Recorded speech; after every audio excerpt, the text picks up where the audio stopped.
ಈ ಮದುವೆ ಆಗೋದಕ್ಕೆ ನಾನು ಬಿಡೋದಿಲ್ಲ. ಯಾಕೆ ಬಿಡಲ್ಲ ಅಪ್ಪ? ನನ್ನ ಮನೆ ಮರ್ಯಾದೆ ಹೋಗುತ್ತೆ ವಿಮ್ಲಾ. ತಪ್ಪು ಯಾರೇ ಮಾಡಿದ್ರು ಸರಿ, ಅವ್ರ ಶಿಕ್ಷೆ ಅನುಭವಿಸ್ಲೇಬೇಕು. ನೀನ್ ಯಾಕಮ್ಮ ಶಿಕ್ಷೆ ಅನುಭವಿಸ್ಬೇಕು?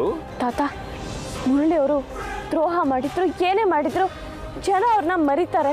ಆದ್ರೆ ವೈದ್ಯ ಹೇಳೋ ಜೀವನ ಹಾಳಾಗುತ್ತೆ.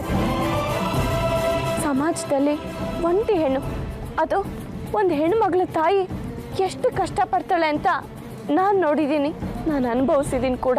ಅಲ್ಲ ಅತ್ತೆ, ನಮ್ಮ ಮನೆ ಮರ್ಯಾದೆ ಏನು ಉಳಿದಿದೆ ಈಗ? ಒಂದಾದ್ಮೇಲೆ ಒಂದು ಟಾಪಿಕ್ ನ್ಯೂಸ್ ಚಾನೆಲ್ ಅಲ್ಲಿ ಬರ್ತಾನೆ ಇದೆ. ಎಲ್ಲ ಆಗ್ತೂ ಈ ಶಾರದಾ ಇಂದಾನೆ. ಜ್ಯೋತಿಕ, ಇದು ನನ್ನ ಅಪ್ಪ ಅಮ್ಮನ ವಿಷಯ. ಇದ್ರಲ್ಲೂ ಶಾರದಾನ ಎಳೆಕ್ ಬರ್ಬೇಡ ನೀನು. ಶಾರದೆ ಶಾರದೆ ಶಾರದೆ ಶಾರದೆ. ನೋಡಿ ನಿಮ್ಮ ಸ್ಟಾರ್ ಸುವರ್ಣ ಹಾಗೂ ಜಿಯೋ ಹಾಟ್ ಸ್ಟಾರ್ ನಲ್ಲಿ ಮಾತ್ರ.